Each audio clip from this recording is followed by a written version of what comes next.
Well, here we are, our first Route 66 adventure. Looking forward to it. And we're in St. Louis. Well, actually, we're in Illinois right now. But as soon as we cross this bridge, we'll be in Missouri. And this is the famous Chain of Rocks Bridge. So, off we go. the St. Louis Riverfront Trail is a paved 12-mile trail that takes you right past the iconic Gateway Arch. The highlight of this greenway are the sweeping views of the mighty Mississippi River. Our starting point is the old Chain of Rocks Bridge, the original Mississippi River crossing on Route 66. The bridge is open by 7 a.m. and locked at 6:30 p.m. every day.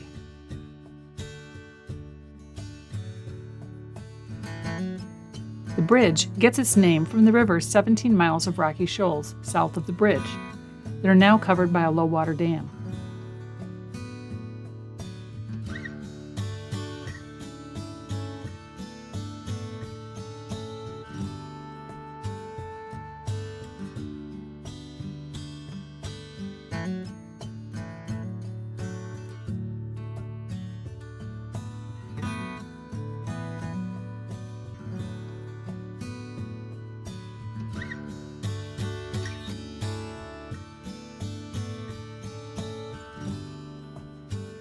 This bridge is one of the more interesting bridges in America due to its 30-degree turn midway across the mile-long bridge, rising more than 60 feet above the mighty Mississippi. Maybe that's why it was chosen for a scene in John Carpenter's 1981 movie, Escape from New York.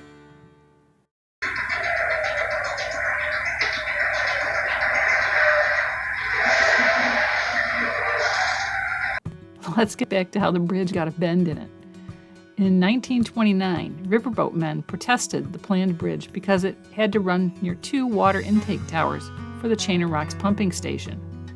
Navigating the bridge piers and the towers at the same time, the captains argued, would be extremely treacherous for vessels and barges. Besides, the initial straight line would have put the bridge over a section of the river where the bedrock was insufficient to support the weight of the piers. Either way, the bridge had to bend. A new bridge closed the Chain of Rocks Bridge in 1968, and during the 70s, Army demolition teams considered blowing it up just for practice. Fortunately, the value of scrap steel plummeted and demolition was no longer profitable. In the 80s, efforts were made to restore the bridge, and it was opened as part of the Route 66 Bikeway in 1999.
After a few miles of riding, we're up on top of the levee, and from here the river is almost always in view. Oh, we got a greyhound or something right next to you.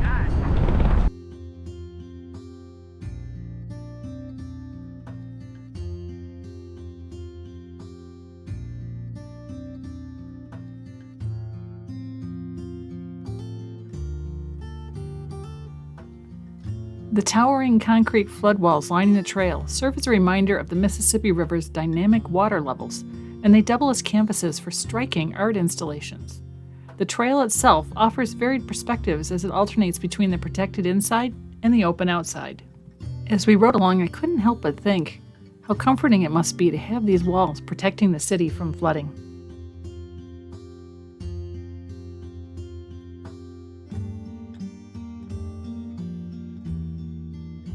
Every time I saw these huge gates, I couldn't help but think about Jurassic Park.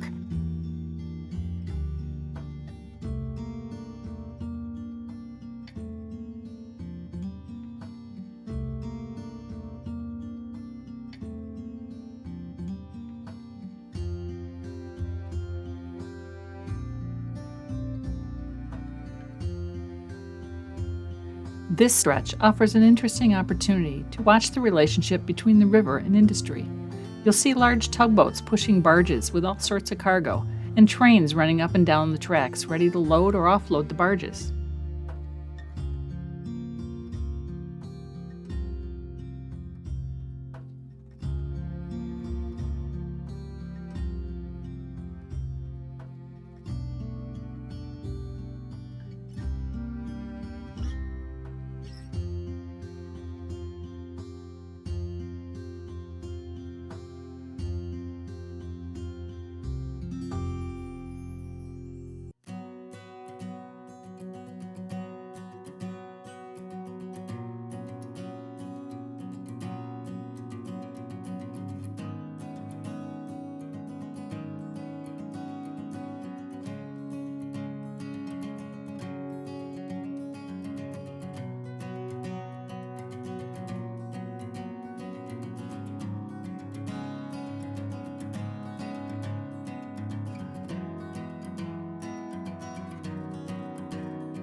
In a couple of places, the trail gets a little confusing due to lack of signage, and there's a detour right after we pass the former Union Power Generating Station.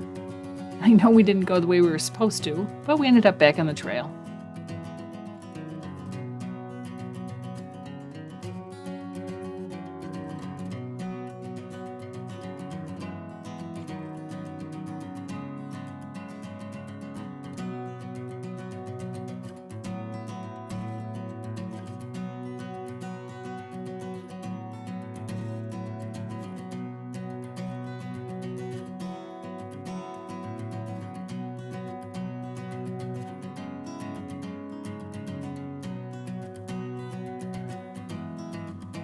The trail goes right along the riverfront and right next to the Gateway Arch as the route passes through downtown. You're going to have a lot of excursion opportunities in this section, from a classic stern wheel riverboat ride to helicopter tours. And the Lewis and Clark statue on the river adjacent to the trail is worth a stop.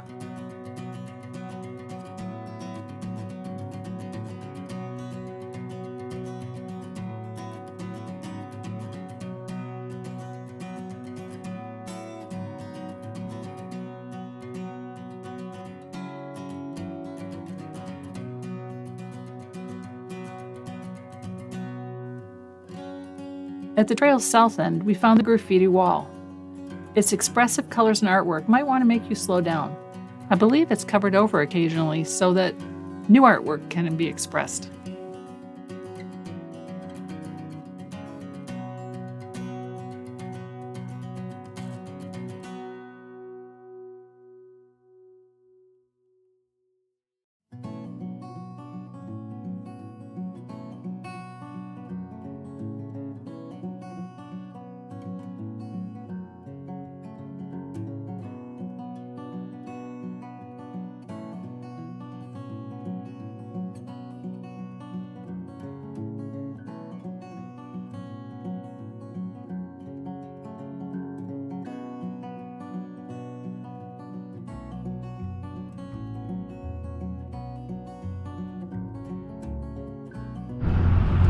Well, we made it to the end of another trail. It's about, well, the Mississippi River Trail is 12 miles, but the Chain of Rocks Bridge is a mile by itself. So it's about 13 miles one way, 26 miles round trip. Look at, I can still do math. This isn't quite what I expected from the trail, but it was interesting because they've got this big wall, which is really to keep the river from flooding the town when it has bad days. But we were along the edge of the Mississippi River the whole way. And it's all very industrialized. I think some grain bins and oil storage, and where they must be where they load the barges. I'm glad we did it because now we can go and explore the arch. Founded by the National Park Service in 1935 to commemorate Thomas Jefferson's vision of a westward expansion of the U.S., the monument started with President Franklin Roosevelt in 1935. But it wasn't completed until 1965. And if you're brave enough, take the tram 630 feet up to the top of the tallest monument in the United States. The free museum under the arch is where you'll get the tram, as well as trace St. Louis's role in United States history, from the city's founding in 1764 to the completion of the Gateway Arch in 1965.